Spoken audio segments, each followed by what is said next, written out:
यीशु के अजीम और कादर नाम में आज एक बार फिर मैं आप सब हमारा YouTube channel life in God देखने वालों की सलामती चाहता हूं और अपनी तरफ से और अपनी सारी टीम की तरफ से आपको खुशामदीद भी कहता हूं। आज हम ये अपना जो हमारा सेगमेंट है यूथ वर्ल्ड, उसका तीसरा प्रोग्राम कर रहे हैं। पहले प्रोग्राम में हमने यूथ की अहमियत के ताल्लुक से 5 पॉइंट्स को देखा था। अब हम उन पॉइंट्स को वन बाय वन एक्सप्लोर कर रहे हैं और जो हमारा दूसरा प्रोग्राम था उसमें हमने पहले पॉइंट को जो नौजवानों की अहमियत के ताल्लुक से है, वो पहला पॉइंट कि नौजवान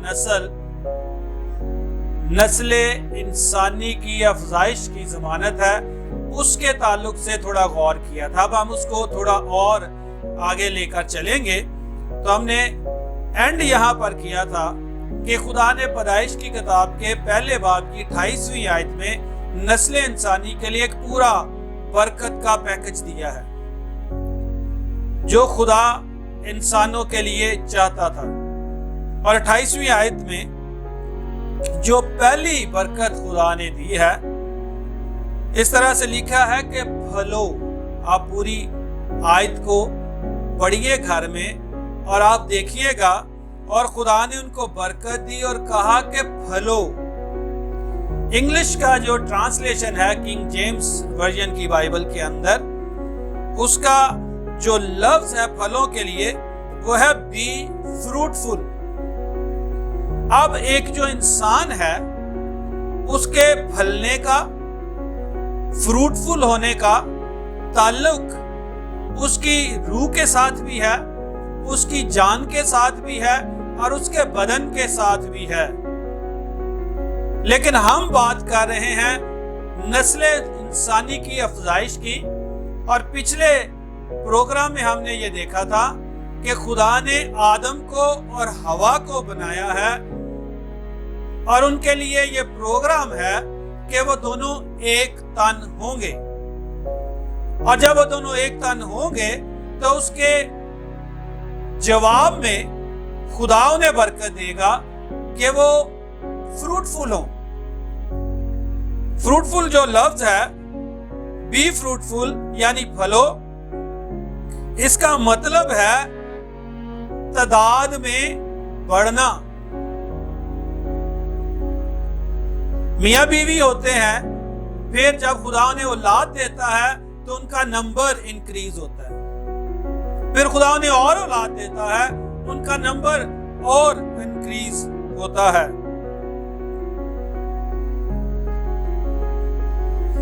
खुदा ने आदम और हवा को एक ही मटेरियल से बनाया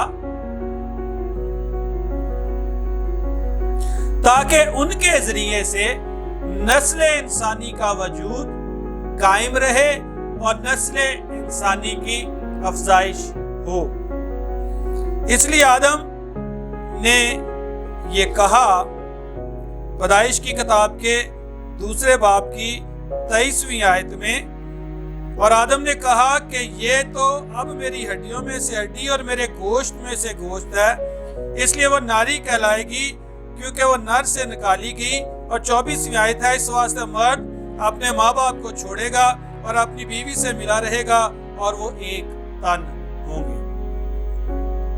सो मेरे अजीजों, नौजवानों, इस बात को आप समझिए कि खुदा ने नस्ल इंसानी की अफजाइश के लिए जो बीज है वो आपके अंदर रखा है, सीड। और आप ये जानते हैं कि इस जमीन, इस धरती पर किसी भी चीज की अफजाइश के लिए, कोई फ्रूट है, कोई दरख्त है, कुछ और है, बीज बोए जाते हैं। बीज बोए जाते हैं, बीज बोकर उनकी हिफाजत की जाती है और उसके बाद वक्त पर फल मिलता है। खुदा ने जब उन्हें बरकत दी है तो खुदा ने उन्हें बनी नौ इंसान को, आदम और हवा को बरकत दी और खुदा इस बरकत का पीछा करता है क्योंकि खुदा ने उन्हें शादी का अहद दिया है। खुदा खुद औरत को लेकर आया ताकि उनकी शादी हो सके। जब हम नौजवान जोड़ों के लिए या नौजवान नस्ल के लिए शादीशुदा जोड़ों का प्रोग्राम करते हैं तो वहां पर ये इसको हम और डिटेल के साथ टीचिंग में जाते हैं। अभी आज का हमारा टॉपिक ये है कि नौजवान अहमियत के हामिल हैं क्योंकि उनके बगैर नस्ल इंसानी की अफजाइश आगे नहीं हो सकती। यह शादी का अहद है। अहद इसलिए है कि अहद में दो लोग अपनी मर्जी और खुशी से शामिल होते हैं। बंधन किसी भी तरह से बंध सकते हैं। हमारे मुआशरे में शादी का बंधन कहा जाता है।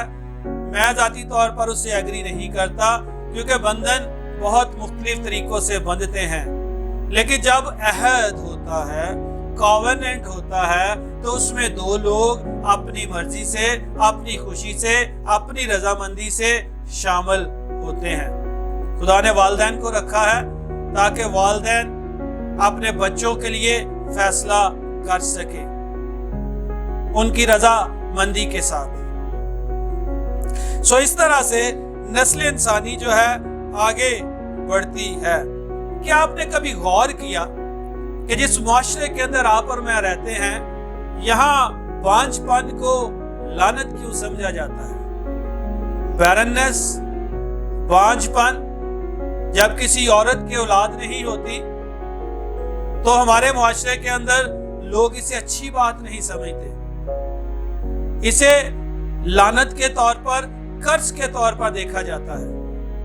उसकी वजह सादा सी ये है कि जो खुदा की बरकत है वो ये है कि फलो, बी फ्रूटफुल, नस्ल इंसानी आगे चले।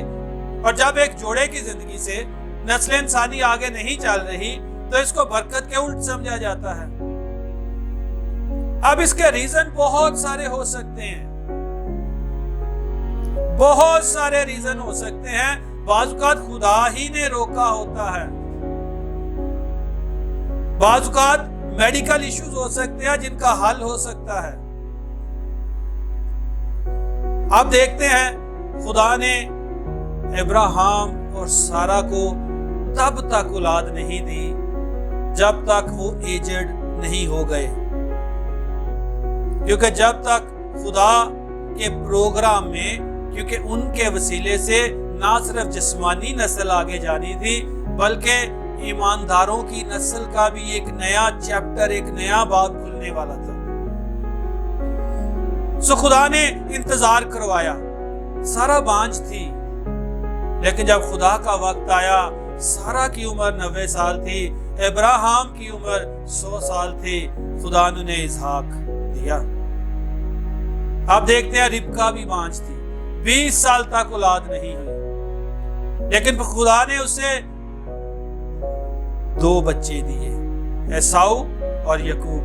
राखल भी बांझ थी, लेकिन फिर खुदा ने उसे यूसुफ दिया, जिसके वसीले से खुदा ने पूरी एक नस्ल को प्रिजर्व किया, बचाया, ताकि वो काल से तबाह ना हो जाए, जिनके जरिए खुदा का प्रोग्राम इस जमीन, इस धरती पर आगे चल रहा था।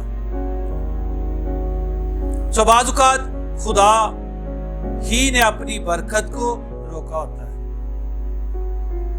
सो मैं आपको साथ साथ ये भी बता रहा हूं कि अगर आपके कोई मसला है, कोई मुश्किल है, आप जानते हैं कि ये बरकत है आपकी, आप मसीही हैं, आगे बढ़ना चाहते हैं, या आप मसीही नहीं हैं, फिर भी आपको कोई मुश्किल है, तो आप खुदा की तरफ रुख करेंगे, खुदा अपनी बरकत को बहाल कर देगा।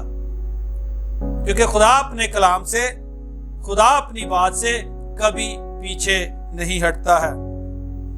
एक दूसरी बात जो मैं खास करना चाहता हूं, लेकिन उस बात पर गौर हम अगले प्रोग्राम में करेंगे। ये प्रोग्राम जो हमारा यूथ वर्ल्ड के ताल्लुक से तीसरा प्रोग्राम है और नौजवान नस्ल इंसानी की अफजाइश की जमानत है, उसका दूसरा प्रोग्राम है। इसको आज हम यहीं पर क्लोज करते हैं। तीसरे प्रोग्राम में दोबारा मिलेंगे। God bless you.